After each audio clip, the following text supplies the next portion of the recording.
if you check out the first problem on rotational dynamics, what you're shown is a system. It's a cylinder with, let's say, different regions in it that you can apply forces to. So you see that there are 4 different forces here, and what we want to do is determine the net torque acting on it. So each of those forces will cause torque. Let's draw it out here. And basically you got an outer rim and an inner rim. And this is 2R, and then the outer rim is 3R. Let me draw my forces a different color just so that we can keep track of everything. If I'm looking at the first force here, it's applied right here, and it's a force of 2F. Now, just looking at that, I can gather that that's going to cause clockwise torque, so that's going to be a negative torque. All the others that I see are going to cause counterclockwise torque here. So if I do this one, you got a force of F there, that would do counterclockwise. Get a force of F here, that would do counterclockwise. These two forces are going to work together. In addition, you got a force being applied here, that would also be counterclockwise.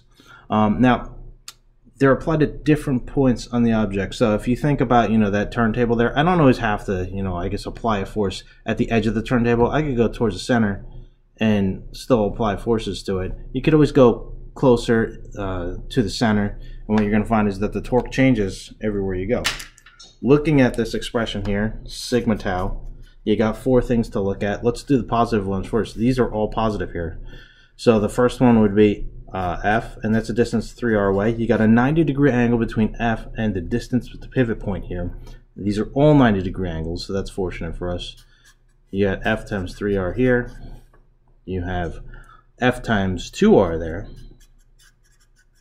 And the last one would be negative 2F 3R. So you got your 3 counterclockwise and your 1 clockwise. So let's all add them up. You got 3, 3 and 2. I get 8 FR for my positives, minus 6 FR for my negative. So that would give me 2 FR as the net torque in this problem here. So solving for net torque can be fairly simple once you've taken a look at everything that you have here. Most of the other questions I'm seeing on here I think are fairly straightforward, but there's one in particular I think that's worth looking at. Not always obvious as to how people want to approach it. If you look at number 6 here, says we have a wheel, right, and then we are given its moment of inertia, and then there's a constant force, 39.2 newtons, and it's applied to the inner part of that wheel. If you take a look at how the wheel's designed, it's got spokes that attach to an inner wheel, and we're told where that is. And then it starts from rest, and then the force is acted through 2 meters. What's the rotational velocity acquired by the wheel due to this force? All right, so it starts from rest here. Let's draw it and think about how we approach this. So this is a wheel here. There's like 3 spokes, but there's an inner wheel. The force is applied to the inner wheel. And that matters because that's a different distance to pivot point. So your force is down in that direction. And typically something like this would be applied by like a chain or a string. So as you're unwinding the string, it would just keep going down and down and down and down. And it's saying basically this occurs over 2 meters. All right, now this radius right here of the inner wheel is 0.800 meters. The force is 39.2 newtons. The moment of inertia of the entire wheel itself, I, is 12 kilograms meters squared.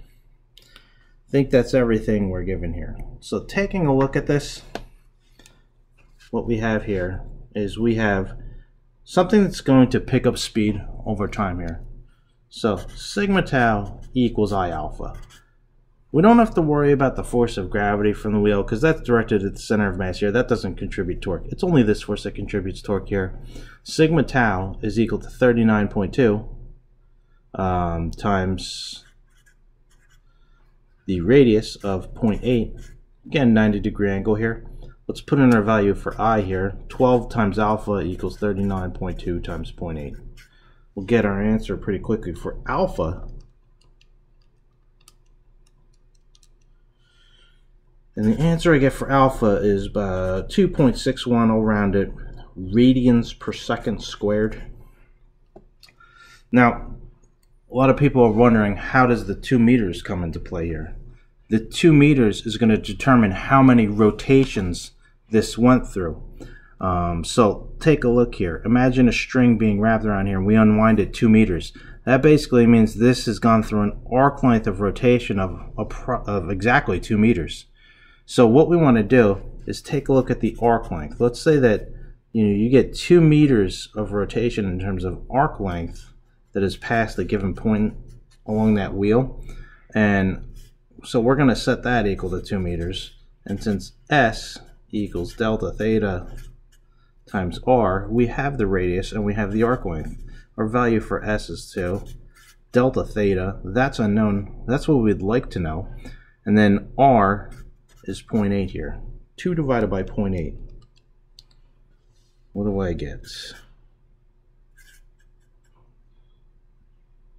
I get 2.5 radians. Now, looking at that, that is my angular displacement. So I have alpha, I have my angular displacement. Let's go to the kinematics of this. Alpha equals 2.61. Delta theta equals 2.5. Remember the rule of kinematics is if you had 3 out of 5, you could get all 5. Well, we start from rest. We've got all of our information that we need to get omega f. And if you notice here, we don't know time either. We could easily solve for it, but I'm going to choose to go with the time independent formula and solve for omega f here. Omega f squared, well, omega I is 0. We have 2 times 2.61 times 2.5. So all we got to do is multiply that out in square root.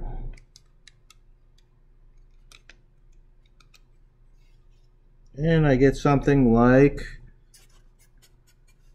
my omega f value is 3.61 radians per second.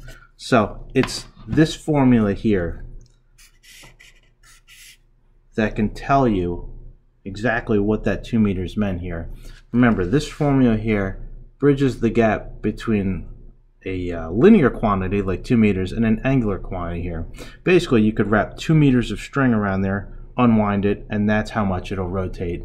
2.5 radians, that's about a third of a rotation. So keep that in perspective, because a lot of times people don't think they have enough information to solve it, and they're missing something that bridges the gap between a linear quantity and an angular quantity.